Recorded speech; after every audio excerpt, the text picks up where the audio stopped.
ہماری ویڈیوز دیکھنے کے لیے ہمارے چینل صراط جنت کو سبسکرائب کریں۔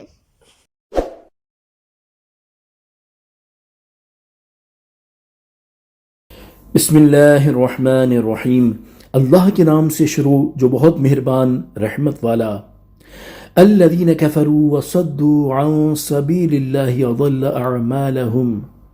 جنہوں نے کفر کیا اور اللہ کی راہ سے روکا، اللہ نے ان کے عمل برباد کیے۔ تفسیر صراط الجنان، مفسرین کا ایک قول یہ ہے کہ یہ آیت مدینہ منورہ کے ان اہل کتاب کے بارے میں نازل ہوئی جنہوں نے سید المرسلین صلی اللہ تعالی علیہ وآلہ وسلم کی رسالت کا انکار کیا۔ اس صورت میں آیت کا معنی یہ ہے کہ وہ لوگ جنہوں نے نبی اکرم صلی اللہ تعالی علیہ وآلہ وسلم اور ان پر نازل ہونے والی کتاب کے ساتھ کفر کیا، خود بھی اسلام میں داخل نہ ہوئے اور دوسروں کو بھی اسلام قبول کرنے سے روکا، تو اللہ تعالیٰ نے ان کے کفر کی وجہ سے ان کا وہ ایمان ضائع کر دیا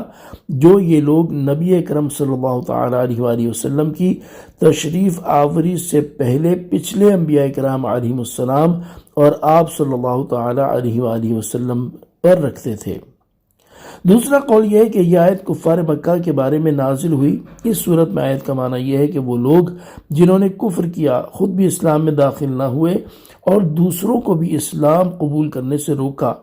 تو انہوں نے کفر کی حالت میں جو بھی نیک اعمال کیے ہوں، خواہ بھوکوں کو کھلایا ہو یا اسیروں کو چھڑایا ہو یا غریبوں کی مدد کی ہو یا مسجد حرام یعنی خانہ کعبہ کی عمارت میں کوئی خدمت کی ہو، یہ سب اعمال اللہ تعالیٰ نے برباد کر دیے اور آخرت میں انہیں ان کے اعمال کا کچھ ثواب نہیں ملے گا، کیونکہ ایمان کے بغیر کوئی نیکی قبول نہیں۔ بعض مفسرین کے نزدیک یہاں کفار مکہ کے وہ افراد مراد ہیں جو اپنے کفر کے ساتھ ساتھ دوسروں کو بھی ایمان قبول کرنے سے روکتے تھے اور حضور اقدس صلی اللہ تعالی علیہ وآلہ وسلم کے خلاف سازشیں کرتے تھے، تو ان کافروں نے سرکار دو عالم صلی اللہ تعالی علیہ وآلہ وسلم کے لیے جو سازشیں تیار کیں، مکر سوچے اور حیلے بنائے تھے، اللہ تعالیٰ نے ان کے وہ تمام کام باطل کر دیے اور ان کے مقابلے میں اپنے حبیب صلی اللہ تعالی علیہ وآلہ وسلم کی مدد و نصرت فرمائی اور ان کے دین کو تمام دینوں پر غالب کر دیا۔ تیسرا قول یہ ہے کہ اس آیت کا تعلق سورہ احقاف کی آخری آیت کے ساتھ ہے۔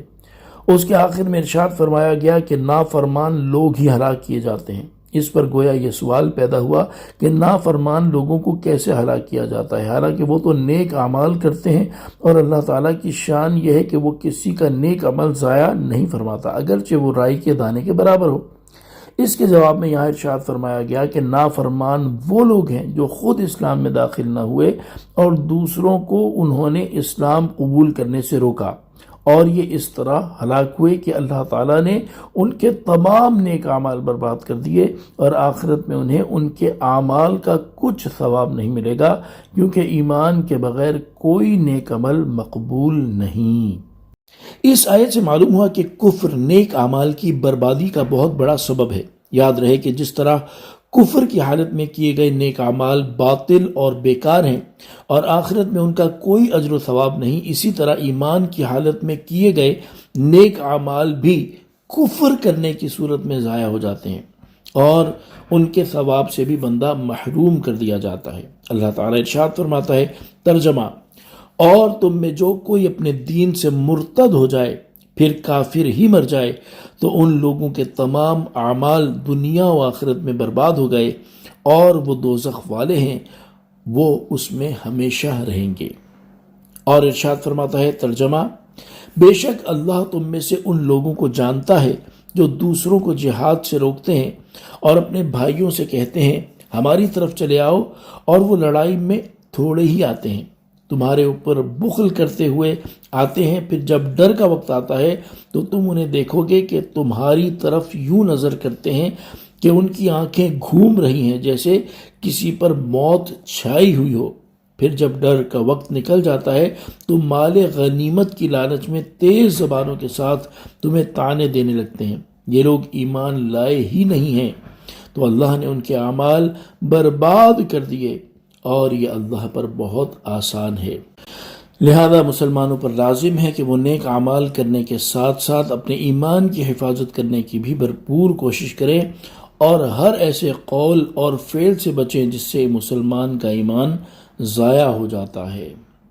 صلو علی الحبیب صلی اللہ تعالی علی محمد صلی اللہ تعالی علیہ وآلہ وسلم۔